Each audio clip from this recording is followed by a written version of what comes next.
Well, hello, YouTubers. It's 9/27, 2017. I really meant to get back to everybody out there on the 25th, but man, I got really sick, and I'm not sure exactly what it was, but it involved fever and chills and a long length of unconsciousness. Not literally, but I mean, I just slept and slept and slept and just woke up barely enough to take something to drink and a couple of Tylenol for fever. Whew, boy, it was rough. But then that was on uh, late Sunday, all the way through Monday. I don't even remember Monday. And then Tuesday, I mean, I seem to be okay. Some pain still, serious body aches and pain. But anyway, enough of that. So, one thing I don't probably need to talk about is the 23rd. There's a lot of teaching out there that the last Trump is on a Jubilee year. And of course, that would be the last Jubilee. There's 70 of them since Moses, 40 since Jesus, 120 since Adam. This is the last one. And so on Atonement, when they blow a trumpet, because nowhere else do the scriptures talk about blowing a trumpet except the Feast of Trumpets. And so we just all saw Feast of Trumpets as being the rapture day. And we were excited about it. So, there was no need to look any further. Let me tell you a little story. It's late at night here. Not late at night, but the sun's going down, and I never do videos at night. So, night cometh when no man can work. Imagine a day when there were watchmen, and they were on the wall, and their job was to protect the community.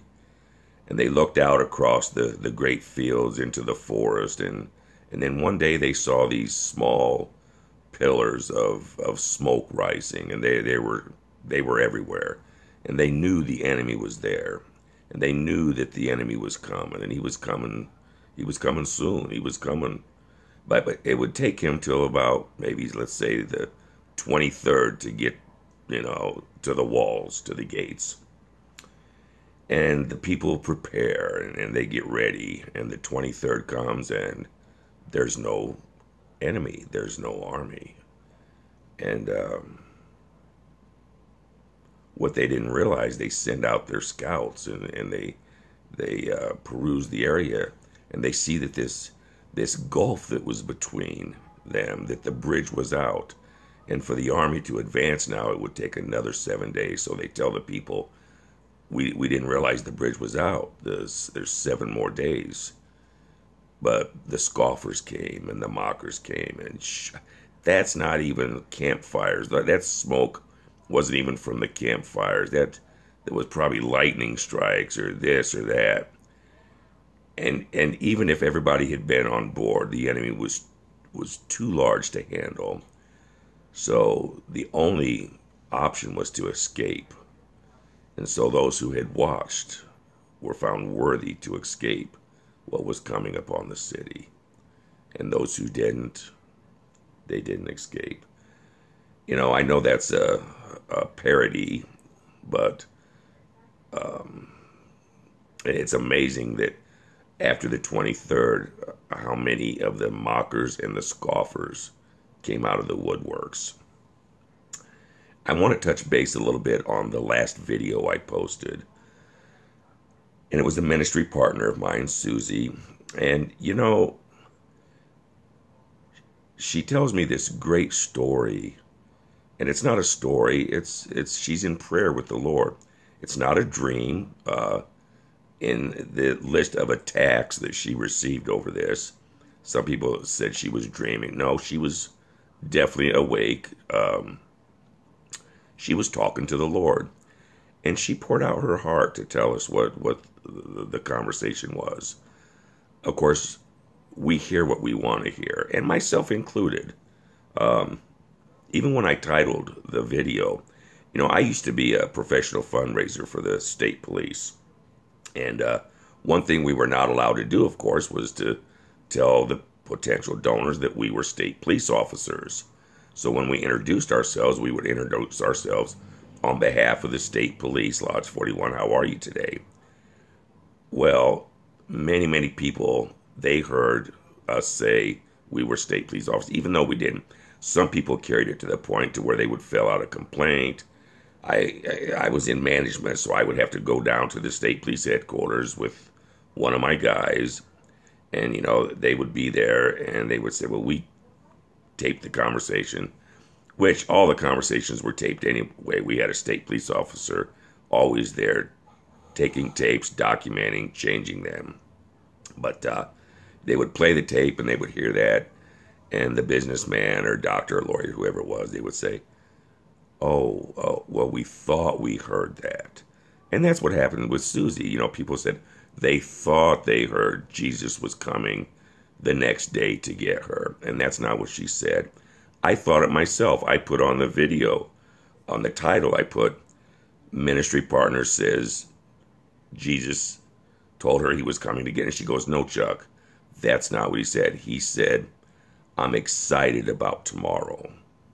And then later on in the conversation, he said, she says, are you coming to get, is my mom? And yes, I'm coming to get your mom. But it was a different part of the conversation. It had nothing to do about the next day. So the attacks came, and she asked me today to remove the video. And that's too bad, because it was anointed. And you guys are the ones who are going to miss out on the blessing. So, persecution's going to come. And I've been doing this a long time, so, it doesn't bother me. Matter of fact,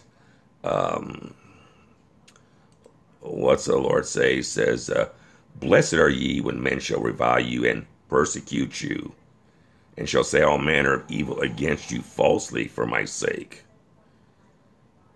Because great is your reward. So, you persecute me, you build my reward. And I plan on doing a lot of entertaining in heaven. So, go ahead. My mansion just gets a little bit bigger. But you know what? Not everybody has thick skin.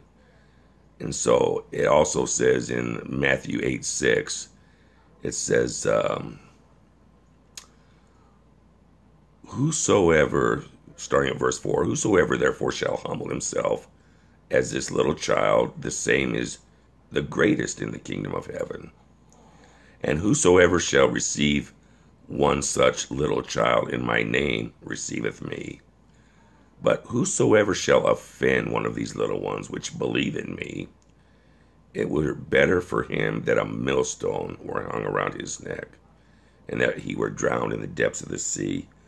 So, yeah, the persecution is going to come, but fellow Christians should be careful. So one thing this did, it really exposed the mockers and the scoffers. Whoa, did they come out of the woodwork? People I didn't even think. I got to tell you, I was a little surprised. Some people who were excited about it. But when it was all said and done. So he said he's coming, as in the days of Noah. And I just want to, I just kind of want to call and encourage everybody today. Once again, I don't have to tell you about the last trump on atonement, but I do want to bring to your attention Genesis 7. And in the 7th verse, it says, and Noah went in, and his sons and his wife, and his sons' wives with him, into the ark, because of the waters of the flood. And they went in 2 by 2. And, okay, I actually, and they went in 2 by 2, Noah into the ark, male and female, as God commanded. And they were there. It was on the 600th day of Noah's life in the second month and the 17th day. And when they went in 7 days ahead of time. Well, you can imagine how they must have felt during that 7 days. Nothing's happening. The mockers, the scoffers, they're like, oh, he's in the boat now. They've been watching him for 120 years build it. Now he's in the boat. But they weren't scoffing on the day that happened. And he also said, as in the days of Lot. And I just want to go to Luke, because, this seemed to be, so important that the Lord decided to put it in the New Testament also. And in the 17th chapter, starting at verse 26, it says, and as it were in the days of Noah, so shall it be in the days of the Son of Man. They did eat, they drank, they married wives, they were given in marriage. That's talking about same-sex marriage, until the day that Noah entered into the ark, and the flood came, and it destroyed them all. Likewise also, the days of Lot, they did eat, they drank, they bought, they sold, they planted, they builded. And the same day that Lot went out of Sodom, it rained fire and brimstone from heaven, destroyed them all. Even thus shall it be in this day when the Son of Man is revealed. And in that day, he which shall remain on the housetop, and his stuff in the house, let him not come down to take it away. And he that's in the field likewise.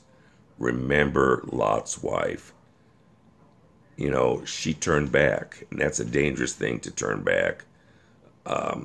It would be better that you had never known than to know and to turn back. It's a serious thing, folks.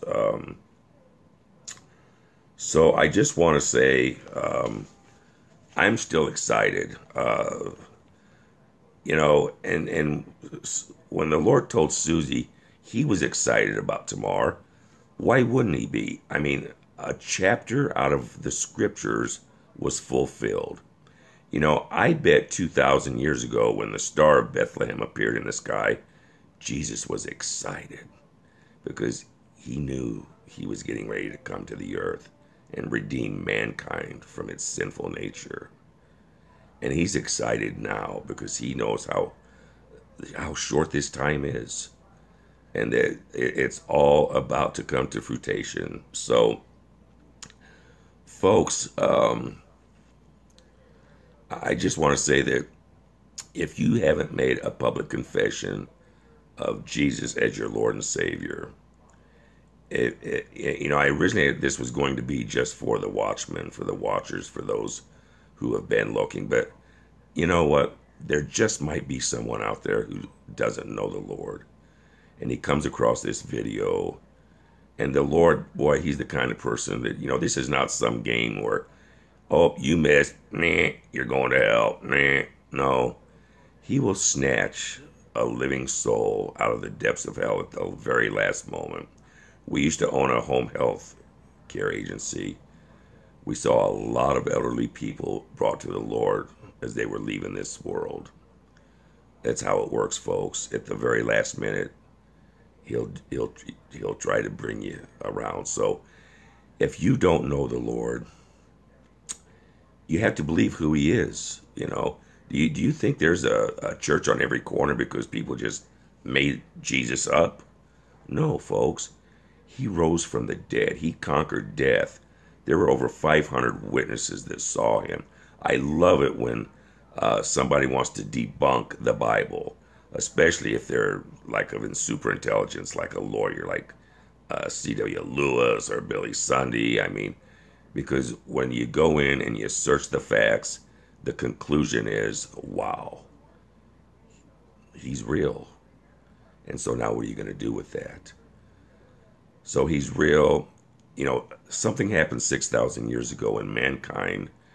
In the garden, we lost. The enemy came in and he took the title deed of this planet. He took our souls. He took it all. But Jesus came here 4,000 years later, 2,000 years ago, and he took that back. He gave us an opportunity to be redeemed. Scriptures say that if Satan would have known dying on the cross would have redeemed mankind, he would have avoided letting Christ in. He'd done everything he could to have stopped it, but he didn't have a clue to how it works. So you have to believe that Jesus is the Son of God, and he came here to do that. And you just have a conversation with him because he's listening. He's God. He knows even the very hairs, the number of them on your head. And you just tell him, say, Lord, okay, Lord, if you're real, save me. You know, I look around, I see this world is falling apart fast. It's falling apart politically. The weather, something's going on. We can feel it inside. It says the whole planet groaneth, you know, as in a woman travail, waiting to be redeemed. So just tell him, say, you know, okay, Lord, I believe. And then tell somebody what you've done. Say, you know, I talked to Jesus and I'm saved. And you make that public confession to somebody. And I'll see you in the air. God bless you. We're praying for everybody. I'm praying. If you're listening to this and you're watching this, I'm praying for you. God bless you.